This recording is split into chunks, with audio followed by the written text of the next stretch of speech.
Tampa Bay Bucks quarterbacks coach Clyde Christensen says Tom Brady is, quote, playing as good as he ever has. If you give him one more second, look out. Yeah. Okay? And if you give him Julio back, I'm saying look out. When you broadcast a game, when you do the play-by-play or you do the analysis, the idea is to meet with both teams. If you can go to practice, you go to practice. That's a John Madden thing. Go to practice, watch them practice. And pick up whatever you can pick up. You interview the coaches, preferably the quarterbacks. And so we saw Seattle first, and they arrived from the plane and were hopping around practice. They immediately got on the field, and before they started practicing, they got in a big, huge, large circle, jumping up and down. I think Sarah Walsh took a video of it and said, Seahawks won, jet lag, nothing. That's what she tweeted out. And it was true.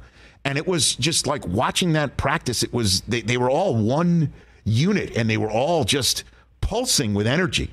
And you spoke to them afterwards, too. We spoke to Pete Carroll and Kenneth Walker and Geno Smith and Ryan Neal, who is laugh out loud hilarious. I can't wait to have him on here. And that's the whole thing, too, is that, I saw that from the Seahawks, and I'm like, they are wired. They're on a 4-game win streak, and the Bucs were a lot more low-key. And then speaking to Brady, I mean, you could sense, like, he was not backing down on anything that he said, in his podcast about the energy, the effort level was embarrassing on game day. Yep. Rich, not to interrupt, but like when you get Tom Brady, is it just like you guys all in one room? We were in a conference room. We were in a conference room in the Bucs hotel. And it was Tom, Bucs rep, I imagine. Yes, and all of us doing the game and the producer. Okay. And Sarah Walsh, who was the Bucs sideline reporter. And I think Andy Gregg of the NFL Network was in the room too. And we're just sitting there talking. And Brady was talking. He said, everything is below the line right now. Effort. And Kurt was like, so what are you seeing? Like, that's not working. And he kind of gave Kurt a look like, aren't you watching the film? and he was straight up honest, saying how he believed in the guys, that the room that the way that the game ended the week before was definitely something that could be built on. Yeah. And all that they were saying, like the Seahawks were bouncing off the walls, and everybody from the Bucs was like, all we got to do is win this game, get to the bye week. We're 5-5, and then we'll see what we can do. And I thought to myself, business trip, man. No doubt. Yep. I think he's improving. Not to sound like a coaching cliche here again, but you practice, you work hard at what you do, you tend to improve. I think that goes for 45-year-olds as well. He's throwing the ball at a high level. Can he play at a high enough level for you to win big? And I think right now they still feel that in Tampa. Look, Rob, when they get in the playoffs, assuming they do, he's going to be facing Jalen Hurts, Dak Prescott, Kirk Cousins, Jimmy Garoppolo, Daniel Jones, maybe. Like, you like your chances with Brady against any of those guys, and obviously it's more to it than just the quarterback. We know Tom Brady works hard. You don't play this long. You don't play 20 years. You don't do anything 20 years. Skip, you can't loaf for 20 years and stay on the job. You got to be good at something. Tom Brady is great at his job. He's been great for an extended period of time. And Brady, again, he struck me as somebody fully engaged. Whatever you want to say about what he was distracted, disinterested, the words that we've heard, dispassionate, whatever. August, really, yeah. And I saw a fully engaged guy who, by the way, had come off 7 straight games with 40 or more attempts, first time in his career. And if you give him 5 seconds, he is going to destroy you because he's going to hurt you down the field. What you see every day is a guy who acts like he wants to keep playing. This is his team, and the team loves him. And he looked like he was 22. I'm serious. Just seeing him in person was just, because we were all saying he looks gaunt. You know what? Not in person. Not in person? No.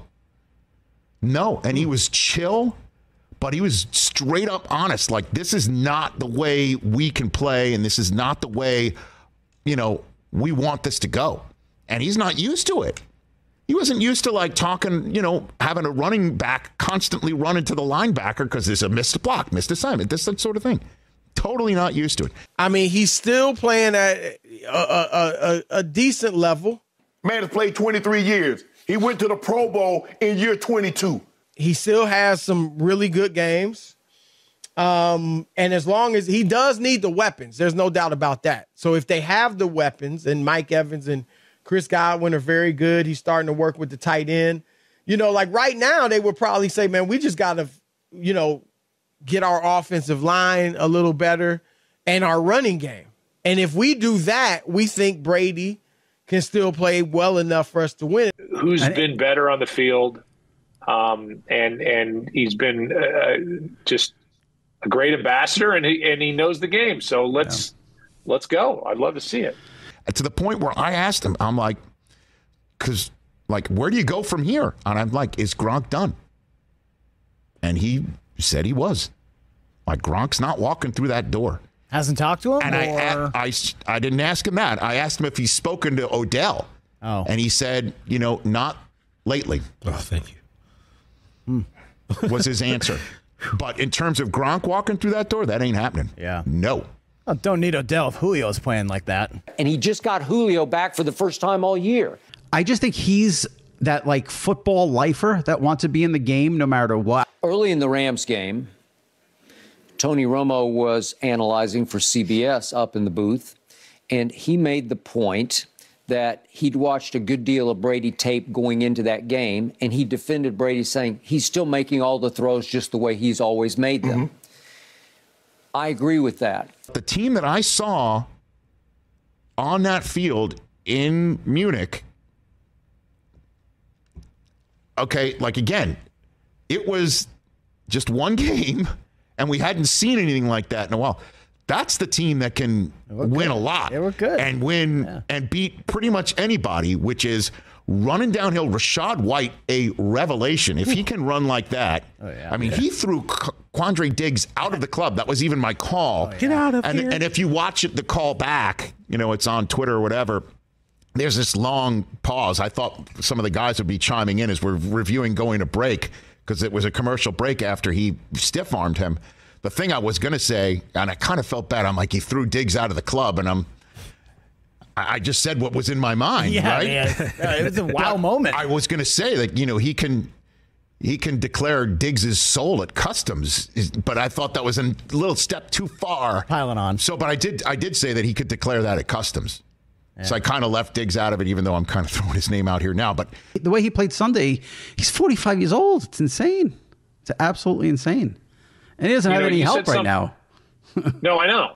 I mean, Rashad White can run like that, and it's still Brady looks his arm is really good. Yeah. And they were saying Godwin's finally getting back to himself. Evans is Evans. They just need that tight end like Gronk, that red zone threat that Gronk was. Not only that, running the ball too.